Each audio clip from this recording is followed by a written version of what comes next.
নমস্কার। বিশ্বকবি রবীন্দ্রনাথ ঠাকুরের কবিতা বাঁশি।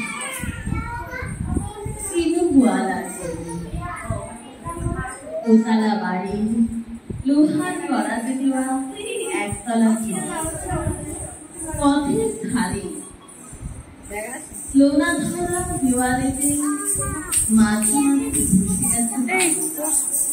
মাঝে মাঝে খেলা করা মার্কা একখানা সিদ্ধিদাতা গণেশ দরজার পরে আটা। আমি ছাড়া ঘরে থাকে আর একটা জিনিস, এক ভাড়া, সেটা তফাৎ আমার থাকে নেই তার অন্যের অভাব। বেতন 25 টাকা, সদাগরি অফিসে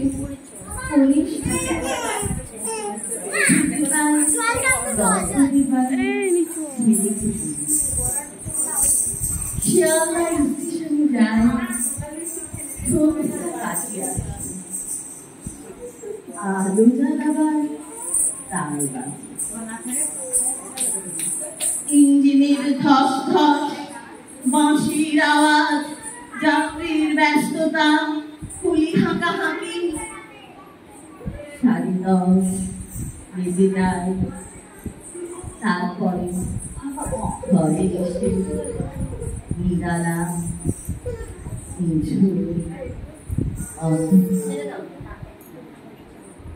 ধলেশ্বরী নদী তীরে পিসিদের গ্রাম, তার দেওয়ারে অভাগার সাথে তার বিবাহের কোন ঠিক নাই।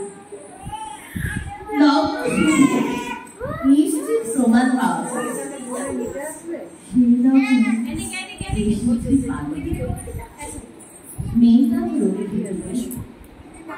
আমি ঘরেতে এলো না সেতু, মনে তার তো আসা যাওয়া, পরনে ঢাকায় শাড়ি, কপালে সিঁদুর।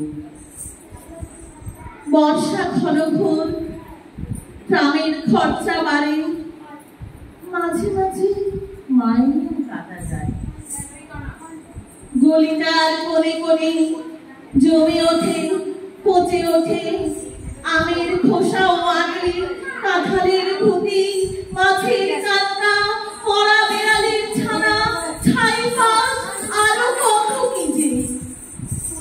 ছাতার অবস্থাখানা জরিমানা দেওয়া মাঝে বহু ছিল তার। আপিসের সাজ, গোপীকান্ত মশাইয়ের মনটা সর্বদাই অসুস্থ থাকে। বাদলের কালো ছায়া স্যাঁতসেঁতে ঘরটাতে ঢুকে কলে করা জন্তুর মতন মূর্ছায় অসার। দিন রাত মনে হয় কোন আগ মরা জগতের সঙ্গে যেন আষ্টে পৃষ্ঠে বাধা পড়ে আছি। মনে থাকে কান্ত বাবু, যত্ন পাঠ করা লম্বা চুল, বড় বড় চুল, সৌখিন মেজাজ, কর্নেট বাজানো তার সব। মাঝে মাঝে খুব এগোলি বিভৎস বাতাসে, কখনো গভীর রাতে, ভোরবেলা, আঘোর অন্ধকারে, কখনো বৈকালে ঝিকমিকি আলো ছায়ায়, হঠাৎ সন্ধ্যায়।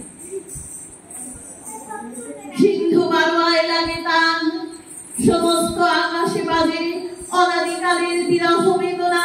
তখনই মুহূর্তে ধরা পড়ে এই গলিটা ঘোর নিচে দুর্বিষহ মাতালের প্রলাপের মতো।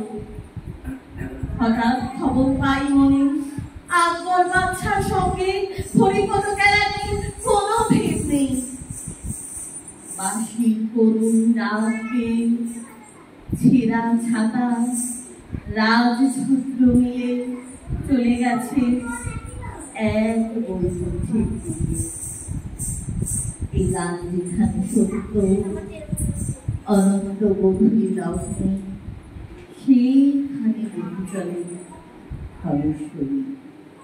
তীরে সমাধির ঘন ছায়া, আঙিনা থেকে আছে অপেক্ষা করে, তার পরনে ঢাকায় শাড়ি, কপালে সিঁদুর।